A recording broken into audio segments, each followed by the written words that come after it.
آپ کو کس نے کہا تھا کہ تہجد آپ دعائیں قبول کرانے کے لیے پڑھیں؟ تہجد تو آپ اللہ کو پانے کے لیے پڑھیں نا. اور دعائیں پتہ ہماری دعائیں تو آپ کی کیا ہوگی؟ دنیا کی ہوگی. تجارت اچھی ہو جائے، بیوی خوش مل جائے، فلاں عہدہ مل جائے، پرموشن ہو جائے، میں کہا دعائیں آپ کی یہی ہوں گی.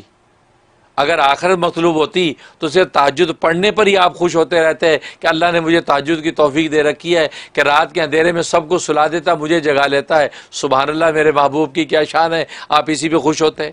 اس کا مطلب دعائیں آپ کی دنیا مانگنے کی ہیں، اللہ کے علاوہ کچھ اور مانگنے کی ہیں. تو ورنہ تو آپ تہجد بھی خوش رہتے، آپ دعائیں نہ قبول ہونے کا گلہ ہی نہ کرتے. تو جب تہجد آپ دنیا کی دعائیں قبول کروانے کے لیے پڑھ رہے ہیں تو آپ کا وہ تہجد کیا ہوا پھر؟ اللہ اکبر. اس لیے تو عبادات جو یہ ذہن میں رکھو، عبادات اللہ ہی کو پانے کے لیے ہیں. عبادات سے آپ دنیا کا اللہ سے سودا نہ کریں. یا اللہ میں تو بڑا نمازی ہوں، میرا کاروبار اچھا کر. بھائی عبادات اس لیے تو نہیں ہے. عبادت تو ہر حال میں ہے. یہی وجہ ہے کہ غریب آدمی پر بھی نماز فرض ہے، امیر پر بھی فرض ہے، معذور پر بھی فرض ہے، صحت مند پر بھی فرض ہے. اب معذور کہہ سکتے اللہ میاں میرے پاس ہے کیا، نہ ٹانگیں نہ ہاتھ ہے، نماز بھی کیسے پڑھوں؟ نماز فرض کس بات کی ہے؟ تو نہیں، آپ کو اپنی نماز عبادت تو اللہ کو پانے کے لیے. اب عبادت دنیا پانے کے لیے ہے نہیں. جب آپ عبادت دنیا پانے کی نیت سے کرتے ہیں تب آپ مشکلیں کے شکار ہوتے ہیں. پھر آپ کو یہ گلے شکوے پیدا ہوتے ہیں، اور یہ گلے شکوے حقیقت میں اللہ پر بدگمانی ہے. اور اللہ پر بدگمانی جو ہے یہ بہت خطرناک ہے. امام غزالی رحمۃ اللہ علیہ فرماتے ہیں کہ بھئی اللہ پہ بدگمانی کرنا یہ تو شراب اور زنا سے بڑا گناہ ہے. تو گویا کہ آپ کہتے اللہ میری دعائیں قبول نہیں کر رہا. تو بھئی جب کہ اللہ کا وعدہ ہے کہ جو دعا کرے وہ میں قبول کیسے نہ کروں؟ ہر ایک کی جو بھی دعا کرتا ہے اس کو قبول کرتا ہوں.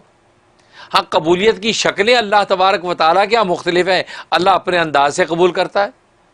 اب آپ کے دروازے پہ فقیر آ کے مانگتا ہے اللہ کے نام پہ دے دے، بابا کھانے کو بھوک دے، لگ رہی دے دے، کچھ مانگتا ہے تو آپ لا کے اس کو بریانی کی پلیٹ دے دیتے ہیں، وہ لے لیتا ہے. یا آپ لا کے روٹی دے دیتے ہیں، یا آپ لا کے اس کو جب وہ قورمہ اور شیرمال دے دیتے ہیں. اب دینے والا، اب آپ اپنے منشا کے مطابق دیتے ہیں. وہ جو مانگ رہا ہے وہ نہیں دے رہے. وہ کہتے اللہ کے نام پہ روٹی دے دے. آپ روٹی دے، آپ سوچتے گھر میں تو بریانی ہے، آپ بریانی کی پلیٹ دے دو، بریانی لے جاتا ہے. تو دینے والا اپنے ترتیب سے دے گا جو دینا چاہے گا. اب مانگنے والا کیا کہ میں نے جو مانگا وہی چاہیے ہے. مانگنے والے وہ جو ہے وہ وہی والی بات ہے. وہ ایک لطیفے کی بات ہے، چلو بات سمجھانے کے لیے کہ فقیر مانگ رہا تھا، آوازیں لگاتا جا رہا ہے کہ اللہ کے نام پہ دے دو بیٹا، اللہ کے نام پہ دے دے. بابا روٹی بھی کھا لیتا ہے، بابا بریانی بھی کھا لیتا ہے، بابا جو دلیا بھی کھا لیتا ہے. اللہ ہے یہ تو ادھر سے کوئی منچلی بیٹھی تھی تو وہ بولی، کہا کہ بابا جوتے بھی کھا لیتا ہے. یہ کہا تو بابا جی کیا کہتے ہیں، نہیں بیٹا بابا جی کو جو ہے بابے کو سخت غذا منع ہے.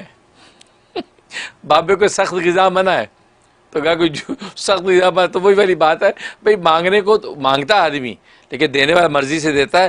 تو یہ اللہ پر بدگمانی ہے کہ میری دعائیں قبول نہیں ہو رہی. بھئی اللہ تبارک و تعالیٰ کے ہاں دعائیں قبول ہوتی ہیں. وہ حدیث میں فرما دیا کبھی تو اللہ وہی دے دیتے جو آپ نے مانگا، کبھی اللہ تبارک اس سے بہتر کو اور چیز دے دیتے ہیں، کبھی اس دعا کی وجہ سے بہت بڑی بلائیں آپ سے ٹال دیتے ہیں، اور کبھی اس دعا کو آخرت کے لیے ذخیرہ رکھ لیتے ہیں. وہ آخرت میں اللہ تبارک و تعالیٰ اس کا بدلہ آپ کو عطا کرتے ہیں. اور حدیث میں فرمایا کہ جب آخرت میں اللہ بدلہ دیتے ہیں تو بندہ وہاں پر تمنا کرتا ہے کہ کاش دنیا میں میری ایک بھی دعا قبول نہ ہوئی ہوتی، اور اللہ تبارک و تعالیٰ ساری دعاؤں کو بدلہ آج آخرت میں دیتے جتنا بدلہ آج مجھے مل رہا ہے. تو دیکھو قبولیت دعا تو ہو رہی ہے، تو یا یہ کہنا کہ دعا قبول نہیں ہوتی تو یہ اللہ پر بدگمانی ہے. وہی والی بات ہے. امام غزالی رحمۃ اللہ نے لکھا ہے، شیخ سعدی رحمۃ اللہ نے لکھا ہے نا کہ وہ جو ہے وہ اپنے بیٹے کے ساتھ تہجد میں کھڑے ہو گئے. اب تہجد میں کھڑے تھے تو بیٹے اور باقی گھر کے افراد لوگ سو رہے تھے. تو بیٹے نے شیخ سعدی سے کہا کہ ابا دیکھو ہم تہجد پڑھ رہے ہیں، یہ سارے سو رہے ہیں. یہ بات کہی تو شیخ سعدی نے کیا فرمایا کہ بیٹا تیری اس بات کہنے سے بہتر یہ تھا کہ تو بھی سویا رہتا، اس لیے کہ تو نے جاگ کے دوسروں پر بدگمانی کی. دیکھو یہ اللہ سے غافل پڑے اور ہمیں دیکھو ہم تہجد پڑھ رہے ہیں. تو بگایا کہ اپنے آپ کو آپ نے تہجد گزار سمجھ لیا اور دوسروں کو سمجھا کہ یہ غافل پڑے. تو شیخ سعدی فرمایا کہ بیٹا اس سے بہتر کہ تو